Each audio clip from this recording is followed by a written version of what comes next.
Miami 24, Florida State 20. The streak is broken. Mark Rogers TV with some instant analysis, and we go to a new source here, new contributor here, and this guy has a tremendous Miami YouTube channel. Got Alonzo 1219 on the line. Alonzo, how you doing tonight? Or should I even ask you how you're doing tonight? I am elated. I had a heart attack in the fourth quarter, but as of right now, I'm very elated. 7 years of misery and pain is finally over with. I'm surprised that you didn't have about 3 heart attacks. Man, it was something to watch. It was Florida State Miami, what Florida State and Miami always is. Even when we were losing over these past 7 years, it was always a last-minute play, a break for Delvin Cook breaking down the sideline when it was a holding penalty that didn't get called, and then a holding penalty last year for Mark Walton, wide rights, wide lefts. You know, it seems to always come down to this, but over the last 7 years, they just had our number of getting it in. We finally got it done.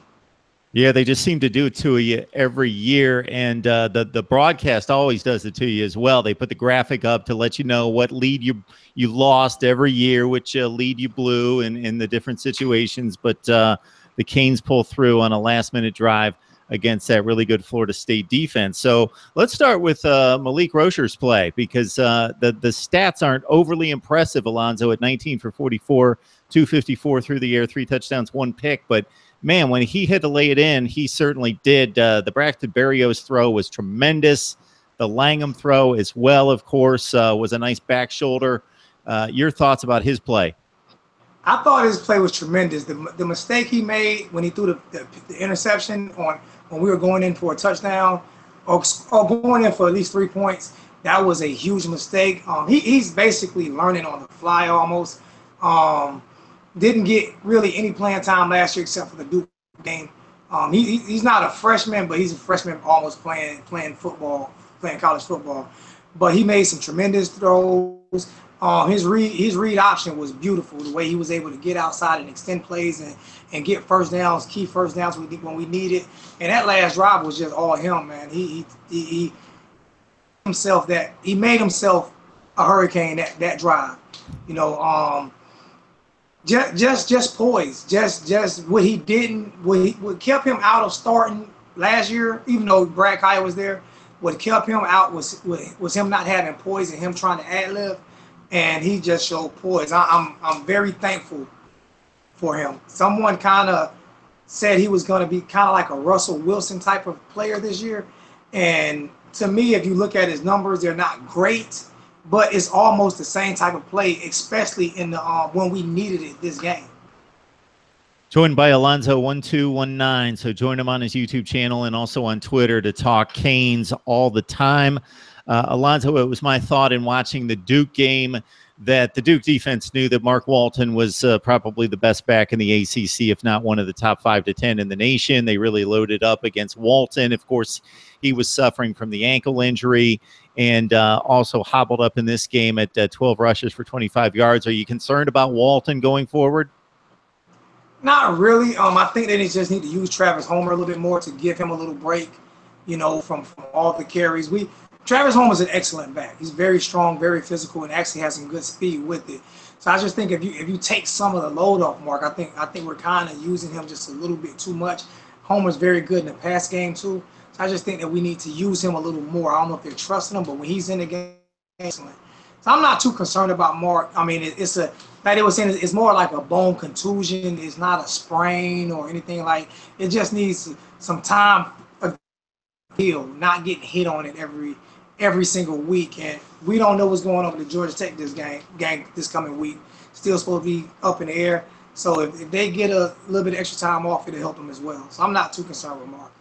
We're giving you some instant analysis with the Canes pulling one out against the Noles in Tallahassee, 24-20 here on Mark Rogers TV, and we're happy to be joined by Alonzo 1219. Join him on his YouTube channel for the best in Canes coverage.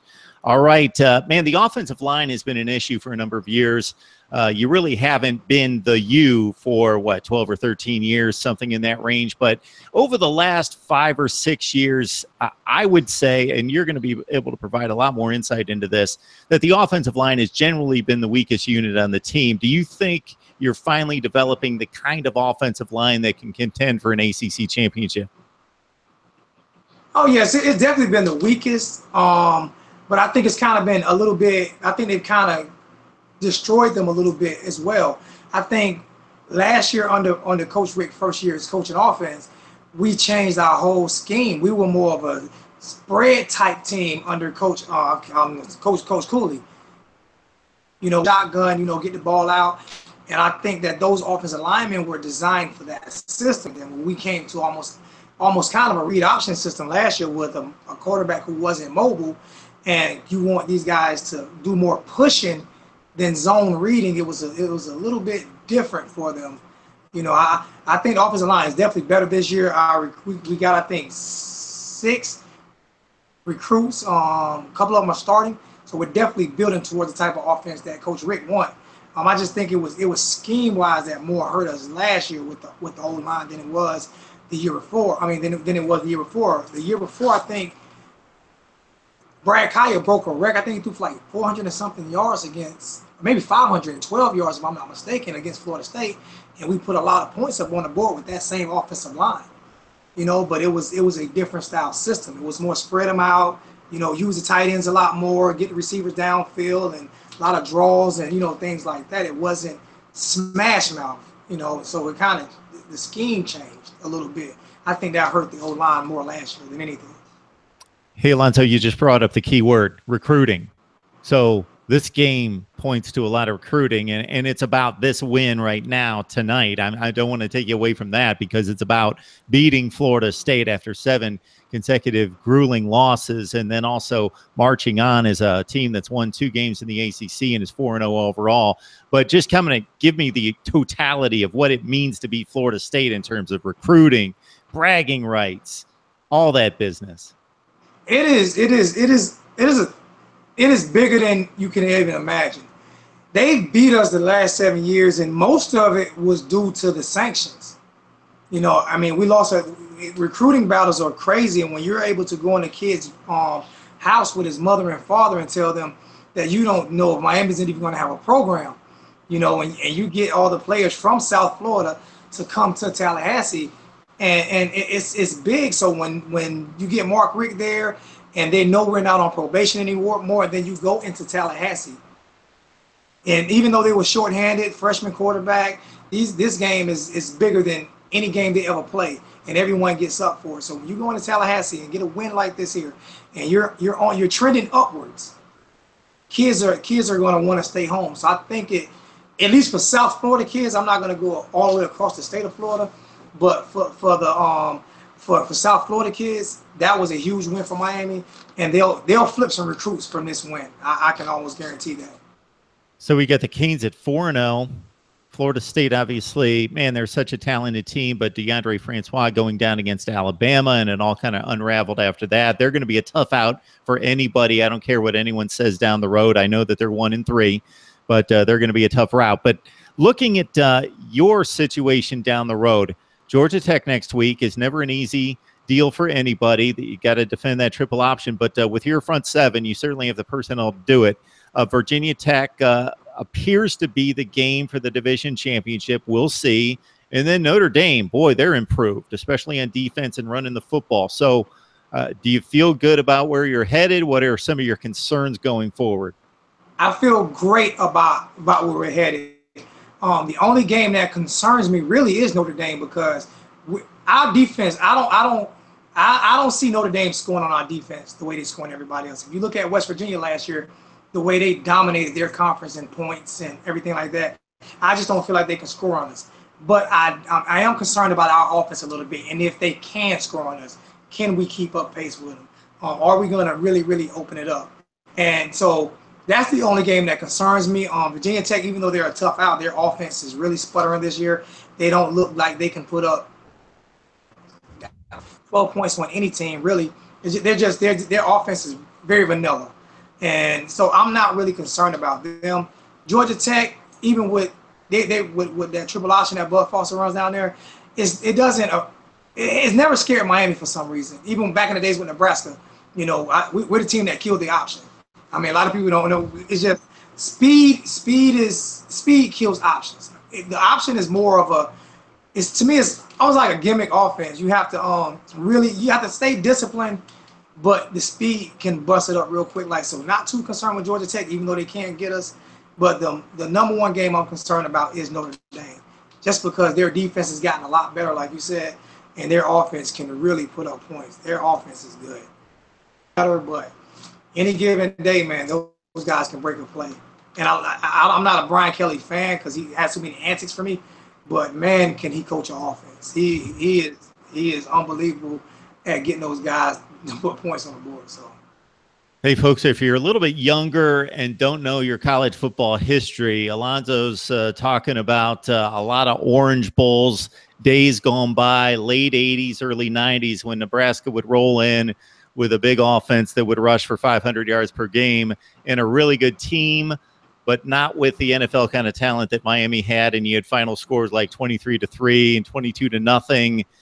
When the U was really lights out. And it looks like they might be headed toward another golden era. We don't want to make too much of this, but it's a nice start at 4-0. Good win against a decent Duke team, and you did what you had to do. You didn't sneak by him. You dominated that game for the most part. And then to get that monkey off your back against Florida State on the road in comeback fashion, boy, it's a good situation there with Mark Richt and company. Yeah, I don't feel sorry for Florida State. They have. I don't feel sorry for Jimbo Fisher. When you have 8, 9, 10 top 5 recruiting classes, you ought to be able to lose a few players. We haven't had those recruiting classes, so on paper they're still better than us. You know what I mean? If you look at it on paper, their depth level should be up there with. It should be better than Clemson's, to be honest with you, because if you look at their recruiting class over the past 8, 9, 10 years, it's been top 5 every year. So it's kind of hard to feel bad for a team that's been winning a lottery, you know, every single year, man, and getting players after players and just dominating. And you lose a game, to me, it's like we're just coming up. We're still using a quarterback that was a throwaway, if you think about it. You know, he wasn't even recruited heavily. Our running back was hurt. That running back. We don't have depth at tight end. We're not using our tight ends a lot. I love Christopher Herndon. I'm not understanding why he's not getting the ball at all. I think he had 2 targets this game. It's just, to me, it's almost unbelievable how our tight ends are. We're tight end you. I know we're almost every position you, but we're tight end you, and we're not utilizing our tight end. So for Florida State, man, I don't care if they would have been on a 3rd string quarterback. This is when we had to get 110%, and we needed it, and it's beautiful. All right, Miami 24 and Florida State 20. The Noles dropped to 1-3. And again, they're not going to contend for anything this year, but still a very talented team that's going to be difficult for anyone to face down the road. And if Blackman continues to develop, they may be able to scare Clemson. As you say, Alonzo, it's top 5 recruited talent. It's almost like the situation at LSU where I just can't understand with top 5 to 10 talent. I would think that the two of us could stand on the sideline. Those boys could win more than they do, especially against the likes of Troy. But that's another story. I can guarantee you that. If I was the head coach and you was the offensive coordinator, I would tell you, just get a quarterback and throw the ball with LSU. Give me some running. Get a quarterback, throw the ball, and run the ball, and we will win 90% of our games. The only game I would be worried about if I was LSU is Alabama every year. There's no reason why they have the trouble that they have. It's amazing. It is a mystery. All right, for Miami, again, it's Georgia Tech. That's a difficult game in the Coastal Division, but still, the Canes have the best talent in the division. This may be the year that they finally break through and make it all work against, again, a decent division. That Virginia Tech game obviously is key to division championship, and Georgia Tech in particular, and then Notre Dame, of course, down the road if the Canes stay undefeated or with 1 loss and trying to get to a college football playoff. But bigger fish to fry as we go forward. I think that this win, like I said, the only game I'm really worried about is Notre Dame. This loss every year propelled us down. You know, this loss, we would lose 2, 3, 4 games after this loss. So what I'm thinking is that we have the monkey off our back, and now we just have to go out there and play Miami Hurricane football. And like you say, talent level, there's not one team in the Coastal that has the talent that we have. So as long as we continue to coach and continue to grow, we can win the Coastal. We actually won the Coastal a few years back, but we had to forfeit it because of the sanctions. So we didn't get to play an ACC championship game. I think that's the year that either Duke or Georgia Tech took our place in that championship game. Okay. So that was that 6 Georgia Tech team, right? Yeah, I think so. Yeah, okay. we won it. We had won the Coastal that year, but we couldn't play because we could have played. We actually could have played, but Al Golden decided not to play because the sanctions were coming up the next at the end of that year, the next year. So he was like, let's take this hit for the team and not play it. So we actually did get there. We just didn't play it, forfeited it. I don't know if the U family wants you to bring up that name, especially on a big celebration night like tonight, but I won't get you started on that. I mean, it had to be mentioned, you know. I'm still hurt about us not playing in that game, you know. But hey, he did us a favor when he got beat by Clemson, you know. So you know, he's down in Detroit now, and let him enjoy his NFL years. All right, Alonzo1219. You got to check out his YouTube channel for Miami football coverage. It's fun. It's insightful. He's got some great stuff right there. Alonzo, I'm glad I tracked you down for some instant analysis. I enjoyed it. You enjoy your night. You can watch more football and just kick back and stress-free and just enjoy. Man, Mark, I appreciate it. I've been subscribed to your page for a while now, man, and you give a lot of insight on a lot of college teams. I'm going to make sure I share you to a lot of guys. I get college football fans that watch my channel, even though they're not Hurricane fans. So I appreciate it. It was an honor, serious. It was an honor of me being able to get on your show, man. I worked that would be on Mark Rogers show. So it was definitely an honor and a blessing. I definitely appreciate you giving me a platform to speak about my Hurricanes. I definitely feel the same way, top to bottom, Alonzo. I appreciate it. You have a good night. You too, Mr. Rogers. I'll talk to you later, brother.